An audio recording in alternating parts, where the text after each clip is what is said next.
Hello everyone. Once again welcome to our physics class. Hope you all are fine over there. Children, with the previous session we had almost covered the theoretical aspects of our chapter 6, work, energy and power. Now it's time to discuss some of the numericals based on that chapter. So today let's discuss some of the numericals based on work, power and energy. So please be attentive throughout the session. Be ready with your pen and notebook and try to do the numericals along with me. You can pause the video for a while. You can note down the question and do the solutions along with me. And also I will be uploading the images of these numericals. Okay children, so let's get started. Children, let's discuss the first question. An elevator weighing 500 kg is to be lifted up at a constant velocity of 0.4 meter per second. What should be the minimum power of the motor?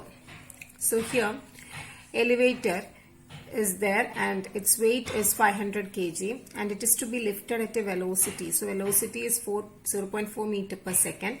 What should be the minimum power? So here mass is given and velocity is given. So if mass and velocity is given, you can find out power using the expression power P is equal to force into velocity. And here the elevator is moving up and its velocity will be its force will be mg. So the force of elevator will be mg and velocity v is given, it is 0.4. Then substitute the values for mg and v. M is 500, g is 9.8 and v is 0.4, and when you multiply you will get 1360. So this is the power and the unit of power is watt. Okay, so the force acting on the elevator will be gravitational force, hence the force will be mg. Now let's discuss the second question. Here a body of mass 20 kg is moving with a constant velocity of 100 meter per second at a height 200 meter above the ground. Calculates its total energy. So here mass is given, it is 20 kg, velocity is 100 meter per second, height is 200 meter and the body is moving with a constant velocity at a height of 200 meter above the ground. And you know total energy will be the sum of potential energy and kinetic energy. Potential energy is mgh, kinetic energy is half mv square. Then substitute the values for m, g and h. All the values are given in the question. Here also substitute the values for m and v. V is also given. And when you substitute and do the necessary calculations, you will get the value of total energy as 139200 joules. Joule is the unit of energy. Children, if you want, you can pause the video for a while. You can note down the question and write down the answer just below the question. That is the proper way to solve a numerical. Don't wait for the notes. Okay, children. Now, let's discuss the third question. See, a body of mass 100 kg at rest at a height of 100 meter above the ground falls through a height of 60 meter. Calculate its total energy, potential energy and kinetic energy at first and second positions. So here what is given?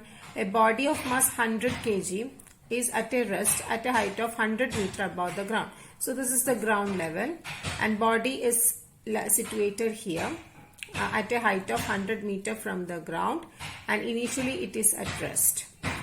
Now when it is dropped, it will fall to the ground and when it falls through a height of 60 meter, see it falls through a height of 60 meter. So this is the second position. So this will be our first position, this will be our second position.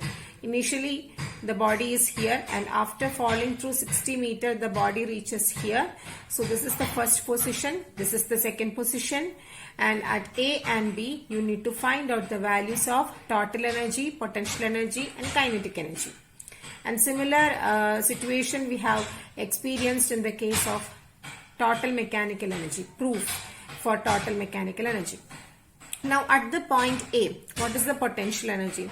Potential energy is maximum and it is mgh. Height is 100 meters. So potential energy is mgh, but kinetic energy will be 0 because the object is at rest at the point A. So kinetic energy is 0 and potential energy will be mgh. So the total energy will be mgh itself. And what is mgh? Mgh is m into g into h. The mass is given. Mass is 100 kilogram. G is 9.8 and h is given. What is h? H is 100 meter. Okay, so 100 into 9.8 into 100 is 9.8 into 10 raised to 4 joule, and total energy is the sum of potential energy and kinetic energy, that is 0 plus 9.8 into 10 raised to 4, that is 9.8 into 10 raised to 4 joule itself. Now at the point B, what is potential energy? This is the second point B, and here the potential energy is mgh, and here what is the height? See, while calculating potential energy of this point, you need to calculate the height from the ground. So what is this height? Now the body is situated at this much height from the ground. So this total height is 100, this height is 60. So the remaining height will be 100 minus 60, that is 40 meter. Okay, so when the object is at B, it is situated at a height of 40 meter from the ground. So while calculating potential energy, we need to substitute this height 40. So here mgh is 100 into 9.8 into 40, that is 39200 joule. Now what is kinetic energy? Kinetic energy is half mv square. And for a freely falling body, v square is equal to 2gh. We had discussed this case in the proof for mechanical energy. So here it is a freely falling body, and for a freely falling body, v square is equal to 2gh. So substitute v square equal to 2gh, and this 2 and this 2 will cancel. So we are left with mgh, and here what is h? Here the h is the distance through which the object has been traveled. How much distance the object has covered in reaching the point B. So how much distance it has traveled? Yes, the object has traveled a distance of 60 meter in order to reach the point B. So here you need to substitute h is equal to 60, and whenever you do the necessary substitution and calculation, you will get the value of kinetic energy as 58800 joule.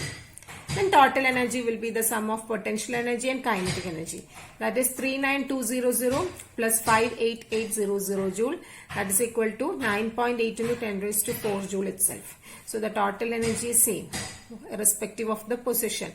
At A and at B, the total energy will be same. Now look at the next question. A body of mass 200 kilogram is projected vertically upwards with a velocity of 300 meter per second. Assuming that all its kinetic energy is converted to potential energy, calculate the maximum height reached by it. So there is a body of mass 200 kg and it is projected upwards, vertically upwards with a velocity of 300 meter per second. And assuming that all its kinetic energy is converted to potential energy, because when the object reaches the maximum height, its velocity becomes 0. So its kinetic energy will be 0 and all that kinetic energy will be converted to the potential energy. At the maximum height, potential energy will be maximum. The object will possess potential energy at the maximum height. Kinetic energy will be 0. So the kinetic energy of the object is totally converted to potential energy at the maximum height. Okay, so mass is 200, velocity is 300. Then kinetic energy at the point P. So here the object will have some kinetic energy because from this point the object is projected with certain velocity. So at the point P the object has got some kinetic energy. The kinetic energy of the object at the point P is equal to potential energy of the object at the point Q, because the total kinetic energy is converted to potential energy at Q. So what is kinetic energy at P? It will be half mv square, and it is half into 200 into 300 square actually, because velocity is 300. So you will get 9 into 10 raised to 6 joule.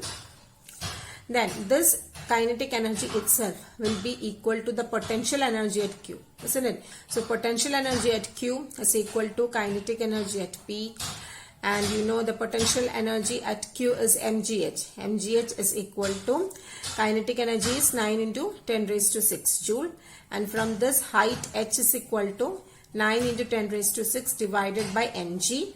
Then substitute the value for mg, and after calculation you will get the value of h as 4.6 into 10 raised to 3 meter.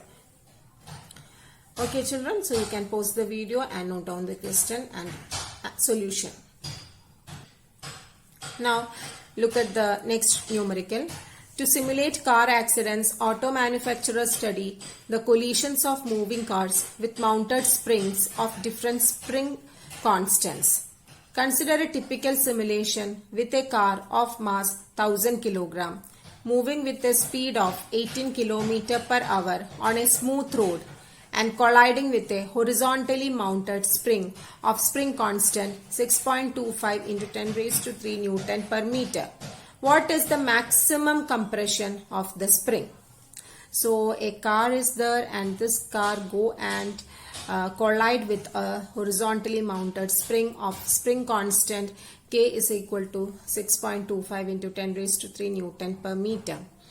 So here you need to find out the maximum compression of the spring, and you know for maximum compression of the spring the total kinetic energy of the car must be converted to the potential energy of the spring, because spring possesses potential energy. So whenever a car go and collides with that spring, the total kinetic energy of the car will be converted to potential energy of the spring, isn't it? So that is the basic principle.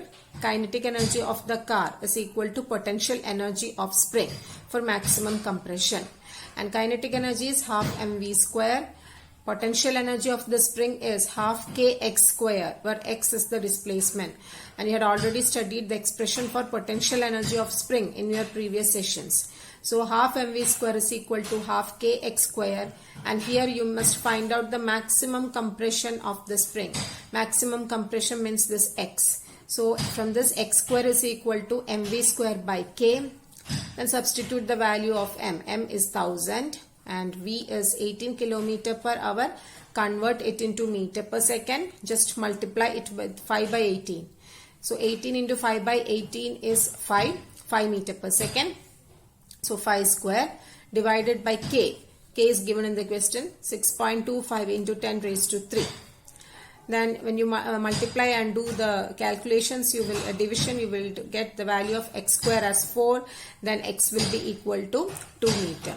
So this is the maximum compression of the spring. Okay. Again you can note down the question and solution.